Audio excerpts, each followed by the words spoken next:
Assalamualaikum warahmatullahi wabarakatuh. Alhamdulillahi wassalatu wassalamu ala rasulillah wa ala alihi wa sahbihi wa mawalah wa la hawla wa la quwata illa billah. Rabbi syrah li sadri wa yassir li amri wa hlul 'uqdatam min lisani yafqahu qawli. Bapak-bapak, ibu-ibu yang semoga Allah berkahi, semoga Allah rahmati, kita bersyukur kepada Allah Subhanahu wa taala. Di sore hari ini Allah masih memberikan kesempatan kepada kita semua untuk hadir dan mendengarkan sedikit tausiah, barang kurang lebih mungkin sekitar 10 menitan. Mudah-mudahan 10 menit ini betul-betul bermanfaat nantinya dan bisa menjadi hujah kita di hadapan Allah Subhanahu wa taala kelak ketika hari kiamat. Kita sudah berada di penghujung bulan Ramadan, Syahrul Mubarak, bulan yang diberkahi oleh Allah Subhanahu wa taala.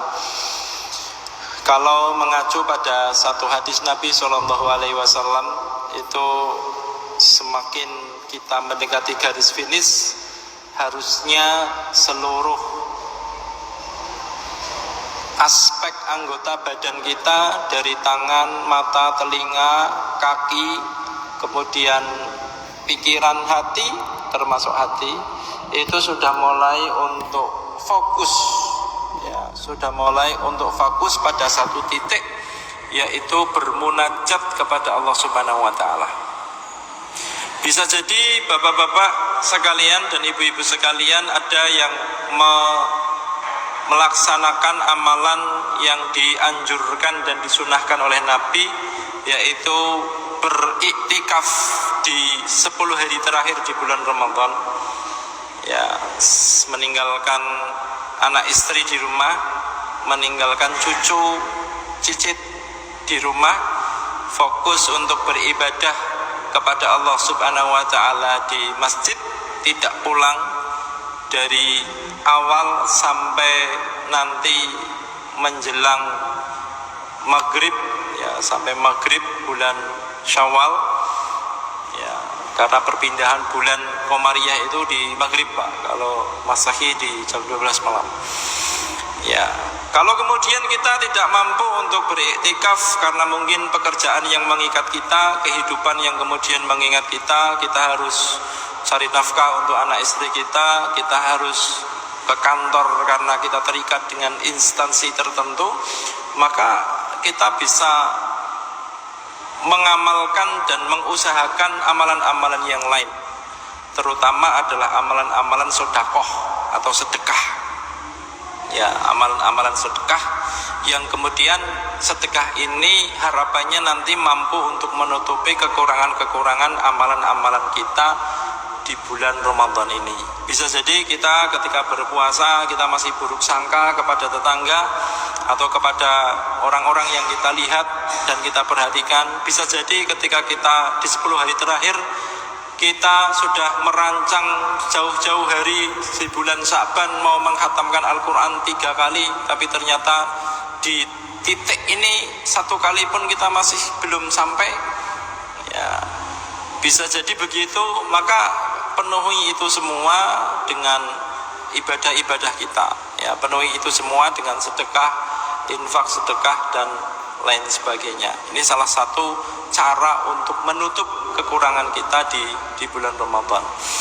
Kita pahami betul bahwa setiap umat Islam, orang beriman itu memiliki kemudahan, Pak, dalam beramal, ya, kemudahan tersendiri. Ada yang dimudahkan beriktikaf, ada yang tidak bisa iktikaf karena dia ngurusi mungkin anak yatim, dia harus menyalurkan dana yatim, dia harus menyalurkan dana zakat, ya, dan ini adalah salah satu amalan tersendiri, ya, amalan tersendiri. Bahkan kalau kemudian dibandingkan mana yang lebih baik antara iktikaf di masjid dengan memberi manfaat kepada orang-orang fakir miskin yang membutuhkan, anak yatim yang membutuhkan, maka jika ditimbang pun itu lebih berat ketika kita memberikan manfaat kepada sesama hamba kita, ya, sesama hamba. Jadi ini poin terpenting yang kemudian harus bisa kita laksanakan semuanya, sehingga di bulan Ramadan kali ini Bapak Ibu sekalian kita menjadi orang-orang yang betul-betul nantinya mendapatkan gelar la'alakum tattaqun. Ya, gelar la'alakum tattaqun. Ini poin yang kemudian saya sampaikan di sini, poin pertama. Poin yang kedua adalah di akhir Ramadan ini, selain kemudian tadi yang pertama kita menyempurnakan ibadah dengan berbagai macam cara, salah satunya adalah sedekah, wakaf dan sebagainya, maka jangan lupa untuk kemudian senantiasa kita bermuhasabah, ya, bermuhasabah, menghitung-hitung amalan apa yang kemudian tertinggalkan, kemudian amalan apa yang harus kita kejar. Kalau Al-Quran hari ini kok masih berhenti di setengah Al-Quran, ya, berhenti di setengah Al-Quran, maka kejar, masih ada beberapa waktu ke depan untuk menghatamkan Al-Quran. Pernah kemarin saya sampaikan di awal-awal Ramadan, kalau di bulan Ramadan saja kita tidak bisa menghatamkan Al-Quran, 1 kali khatam minimal, di 11 bulan berikutnya kita akan lebih susah lagi, Pak. Ya, akan lebih susah lagi untuk menghatamkan Al-Quran. Kenapa kok begitu? Iya, karena pahalanya dilipat gandakan saja kita masih belum mampu untuk menghatamkan Al-Quran. Diiming-imingi dengan berbagai macam keberkahan, diiming-imingi dengan berbagai macam pahala, kita belum mampu untuk menghatamkan Al-Quran. Apalagi di bulan Syawal, di bulan Dzulqa'dah, di bulan Dzulhijjah, di bulan Muharram dan seterusnya, ya, itu akan lebih sulit lagi untuk kita kemudian menghatamkan Al-Quran. Tapi kalau orang-orang yang kemudian sudah diberikan kemudahan menghatamkan Al-Quran sedini mungkin, ya mungkin 1 kali khatam, 5 kali khatam dan seterusnya, itu ada kemungkinan nanti di bulan yang lain itu bisa menghatamkan Al-Quran. Kalau toh sampai kita sudah berusaha semaksimal mungkin kok belum bisa menghatamkan Al-Quran, mungkin Allah buka pintu yang lain, Pak.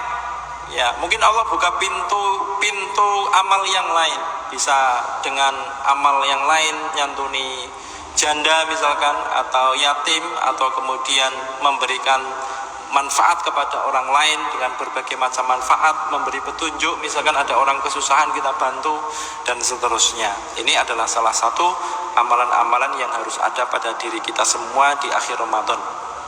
Yang ketiga adalah ukurannya itu bukan yang pertama.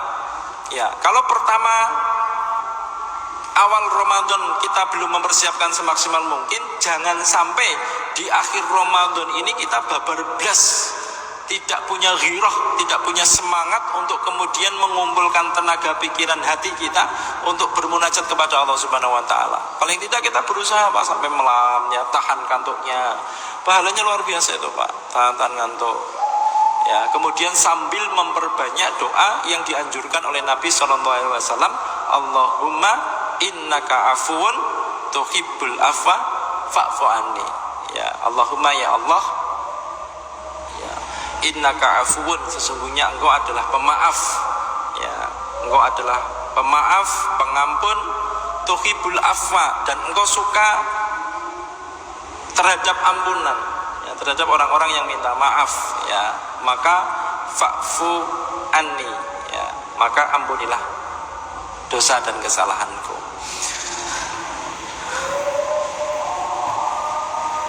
Sudah kan, Pak, ya? Itu Indonesia bagian timur.